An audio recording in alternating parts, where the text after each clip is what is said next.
What I've got here are two solvents, methyl ethyl ketone or MEK and acetone. I've also got two solvent smoothable 3D printing filaments, ABS and ASA. I'm going to play around with them all and see if there's a better combination than the usual go-to ABS and acetone. Since I've gotten into electroplating 3D prints, I've now got the need to smooth them out first. And the more I can avoid time-consuming sanding, then spraying, then sanding again, the better. I also don't want to set up a vapor smoothing setup that I have to monitor the progress of. Again, too time intensive for my liking. So I've got a few ideas I'd like to try and see what kind of results I can get from different solvent dip smoothing approaches. Here we have our first test batch. Each piece has its material type written on it, either ASA or ABS, and the solvent it was dipped in, either MEK or ACE for acetone. You can ignore the second row for now. Those have been dipped just once and are for a comparison later on. The front row have all been dipped 5 times, allowing approximately 30 seconds to a minute between dips. Comparing the front row that have been dipped 5 times to their undipped counterparts to see how much smoothing has been achieved in the 5 minutes or less the dipping cycle took. I should also mention all pieces are printed at 0.24mm layer height using a 0.6mm nozzle to give them a significantly stair-stepped surface. You would be able to achieve much smoother surfaces using smaller nozzle sizes and layer heights.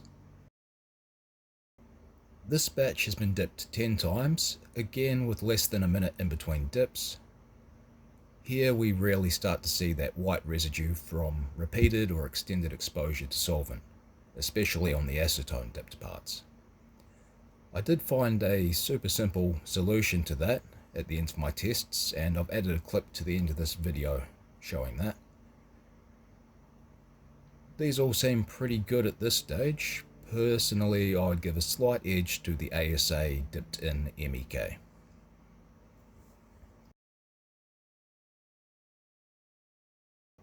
This was unexpected, but I'd heard that making your dipping solvent a mixture of acetone and isopropyl alcohol was a solution to the white marks. Turns out ASA really doesn't like isopropyl, or at least this particular one doesn't. I'm using Overture ASA.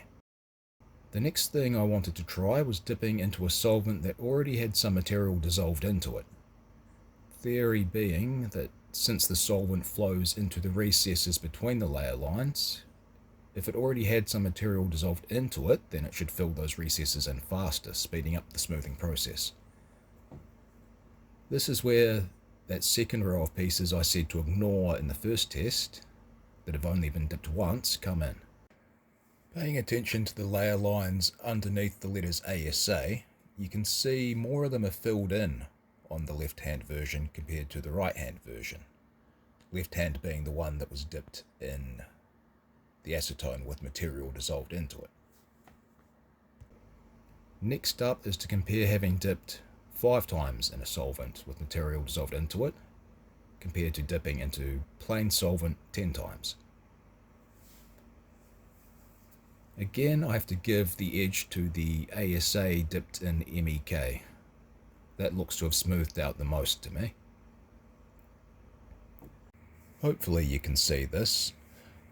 On the left-hand version that was dipped 10 times in just plain solvent, I can still see layer lines underneath the ASA again, whereas that seems to be much smoother on the ASA that was dipped in solvent with material.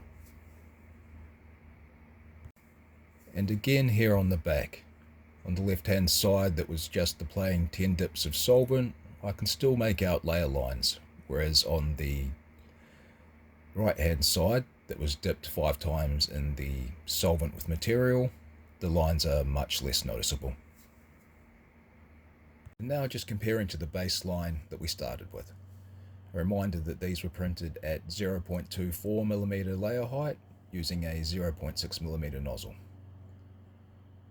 Given this is about 5 minutes worth of smoothing, dipping in, waiting a minute, dipping again till you've completed your 5 dips, I'd say that's pretty good. Tempted to compare with a lower layer height and a smaller nozzle, but that's for another day. Finally, here's that super simple method for getting rid of those white residue marks you can get from extended exposure to solvents.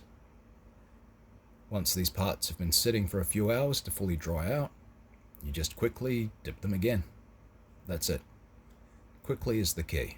It's too much exposure that causes the white marks in the first place.